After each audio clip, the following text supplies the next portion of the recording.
Ever since man has looked up into the stars, he has seen strange objects in the skies. But the search for proof of extraterrestrial intelligence has produced disappointing results. The best so-called evidence has only been a few photographs and film clips. But now, all that's about to change. Since 1985, more than 15 million Americans have reportedly witnessed unidentified flying objects. But despite the seemingly overwhelming evidence, mainstream science has chosen to ignore the subject. But now, for the first time in history, one of the greatest mysteries of this century is unraveling. A former government scientist has come forward to discuss the military's classified work on extraterrestrial spacecraft.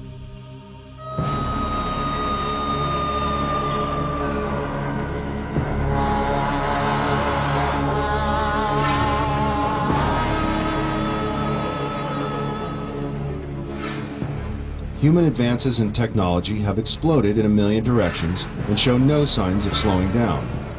The ever-increasing pace of achievement in the last several decades is unparalleled in human history.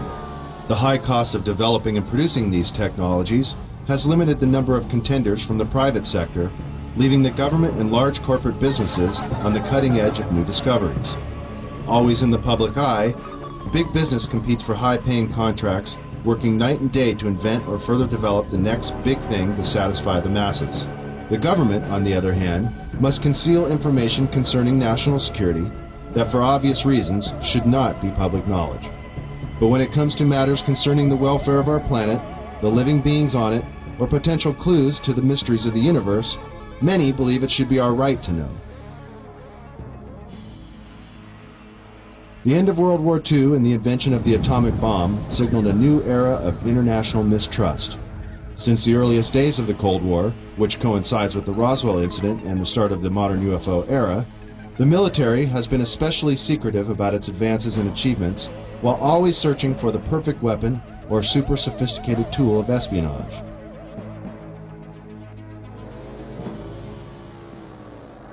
High-tech surveillance equipment around the world, and even in space, has allowed global intelligence to see and be aware of many things that the common civilian cannot even begin to imagine.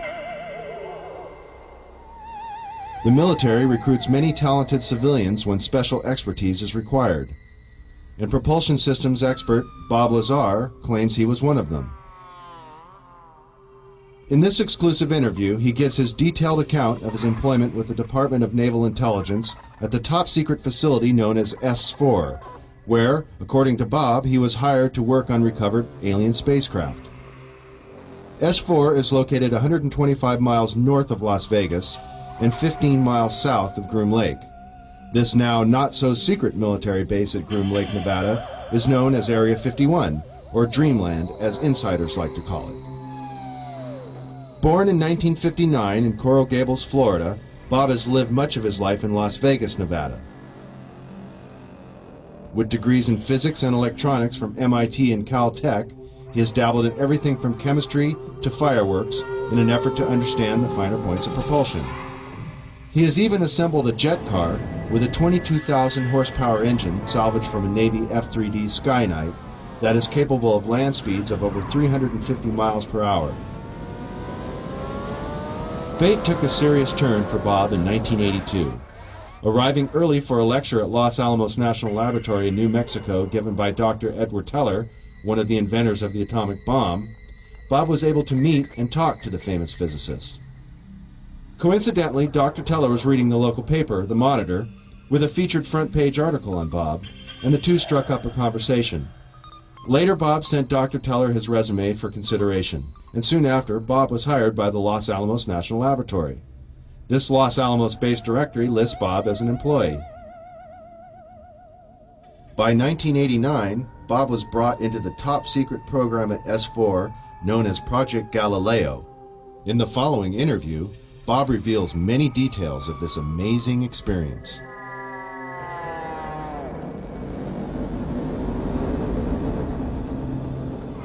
Did you witness any disk technology at Area 51? No, there was absolutely no ET craft, ET technology, anything like that at Area 51. This is why S4 was made specifically to separate it there. People at Area 51 do not have the clearance. How long were you employed at S4 And when were you hired? When was I hired at S4? I guess early '89, and I was probably there only about 6 months or so, on a very infrequent basis. How were you transported to and from work? At the time that I was working there at McCarran International Airport in Las Vegas, there was a Special Projects EG&G building. When I was told to go to work, I drove there, parked my car there, and got in a plane at the airport, flew to Groom Lake, where I deplaned and waited for a bus, and the bus drove me down to S4. The S4 facility is an area just off the Papoose lake bed, dry lake bed, and it consists of 9 hangars. The hangars have sloped doors on them with a sand texture coating. Around the opposite end of the hangars, there's the standard entrance where you're dropped off at, go through a security check, and inside there's a small complex. There is some office space, there's several laboratories, the hangars themselves, of course, and a few other places. I didn't have free rein to go wherever I wanted to. Everywhere I went to, I was essentially escorted, so that was really all about that I saw. Inside the facility, what was the basic layout? Were there underground levels? I don't think there were any underground levels to it, though there could have been. I don't think it was an extensive underground facility. It just looked like an installation that was butt up against a mountain. And I didn't see any evidence of any stairs going down, elevators, or but like I said, I don't know. There could have been, and I just might not have been permitted in those areas. It's difficult to really surmise how long it had been operational. Everything did look fairly new. By that I mean I don't think this installation was there in the early 70s. Nothing was worn. Things looked fairly freshly painted. So, as a ballpark guess, I would say it would really surprise me if the installation was older than 5, 7, 10 years, something like that. What agency is in charge of S4? Who controls the program? I was paid by the Department of Naval Intelligence, and what they're doing, researching extraterrestrial craft, is beyond me, but that's where my checks came from, so I can only assume that they were in charge of that. Did you see high-level government or military personnel at S4? No, not at S4. Anywhere in the overall facility at all? At Area 51, I believe